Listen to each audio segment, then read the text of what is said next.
Class లో December prelims mains కొత్త class start అవుతుంది. ఈ నెంబర్ కి కాల్ చేసి రిజిస్టర్ అవ్వండి. లిమిటెడ్ సీట్సే ఉన్నాయి. తెలియని వారితో జాగ్రత్తగా ఉండడం కాదు, తెలిసిన వారితో జాగ్రత్తగా ఉండాలి. అపరిచిత వ్యక్తుల కంటే సుపరిచిత వ్యక్తులే డేంజర్. ఎందుకంటే నమ్మించి మోసం చేసింది వారే. ఇది నిజమే అని రుజువయ్యే ఘటన తెలంగాణలో జగిత్యాల జిల్లాలో చోటు చేసుకుంది. పక్కింటి యువకుడని నమ్మి ఓ రిటైర్డ్ ఉద్యోగి నిండా మోసపోయాడు. 18 లక్షలు పోగొట్టుకున్నాడు.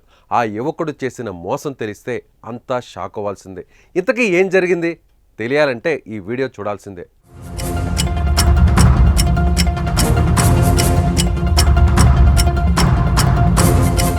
జగిత్యాల పట్టణంలోని గాంధీనగర్కు చెందిన లక్ష్మణ్ అనే వ్యక్తి ఎస్పార్ఎస్పీలో అటెండర్ ఉద్యోగం చేస్తూ 2011లో పదవీ విరమణ పొందాడు.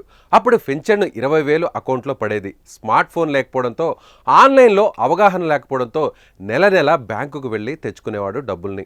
అప్పుడే పక్కింట్లో ఉండే తిరుపతి అనే యువకుడు సాయం తీసుకునేవాడు. అయితే ఇటీవల పెన్షన్ పెంచడంతో 44,000 రూపాయలు వస్తోంది. ఆ విషయం కూడా లక్ష్మణ్కి తెలియదు. మే నెలలో లక్ష్మణ్ అనారోగ్యానికి గురి కావడంతో హాస్పిటల్ ఖర్చుల కోసం పెన్షన్ డబ్బులు డ్రా చేసేందుకు బ్యాంకుకు వెళ్ళగా అందులో డబ్బులు కనిపించలేదు. దీంతో స్టేట్మెంట్ తీయించగా తిరుపతి చేసిన మోసం ఒక్కసారిగా బయటపడింది.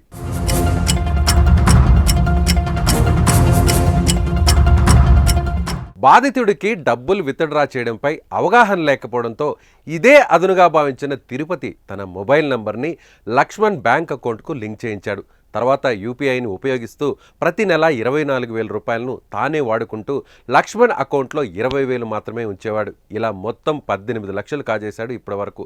దీంతో లక్ష్మణ్ కుటుంబ సభ్యులు పోలీసులకు ఫిర్యాదు చేశారు. తిరుపతిని పిలిపించి మాట్లాడగా డబ్బులు ఇస్తానని పోలీసుల ముందు ఒప్పుకున్నాడు. కానీ నెలలు గడుస్తున్నా డబ్బులు ఇవ్వకపోవడంతో లక్ష్మణ్ సోమవారం గ్రీవెన్స్లో కలెక్టర్ని కలిసి వినతిపత్రం అందజేశారు. పోలీసులు చర్యలు తీసుకొని న్యాయం చేయాలని కలెక్టర్ సూచించారు. తనకు స్మార్ట్ ఫోన్ లేకపోవడం, అదేవిధంగా డబ్బులను విత్డ్రా చేయడం తెలియకపోవడంతో తన అమాయకత్వాన్ని చూసి నమ్మిన వాడే తనను మోసం చేశాడని బాధితుడు ఆవేదన వ్యక్తం చేస్తున్నాడు. మోసగాడి నుంచి తనకు డబ్బులు ఇప్పించాలని, ఇప్పుడైనా న్యాయం జరగాలని వేడుకుంటున్నాడు.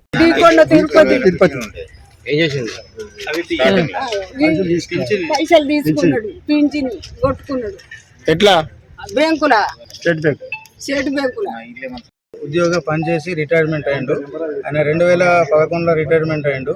అప్పటి నుండి ఆయన తెలియకుండా 20,000 రూపాయలు మాత్రమే ఉంచుతూ ఆయన పెన్షన్లకు వెళ్ళి 28,000 రూపాయలు ప్రతి నెల ఆయన అదే ఎస్ఆర్ఎస్ దానిలోనే పనిచేసేటైనా అటెండర్గా ఉండేటైనా ఈయన అకౌంట్లోకి వెళ్ళి 28,000 రూపాయలు ప్రతి నెల 2011 నుంచి 2024 వరకు సైబర్ క్రైమ్ ప్రకారంగా ఆయన తీసుకుంటూ వీళ్ళను మోసం చేస్తున్నాడు. చివరికి ఆయనను 1 టౌన్ పోలీస్ స్టేషన్లో పిలిపిస్తే 2011 నుండి ఇప్పటి వరకు కడతానని 18 లక్షల రూపాయలు ఒప్పుకున్నాడు. కానీ ఇంతవరకు ఆయన కట్టలేదు. 4 నెలలు గడుస్తున్నా వీళ్ళని ఇంకా చంపుతానని చేస్తానని బెదిరిస్తున్నాడు. ఆయన కూడా ఎంప్లాయ్.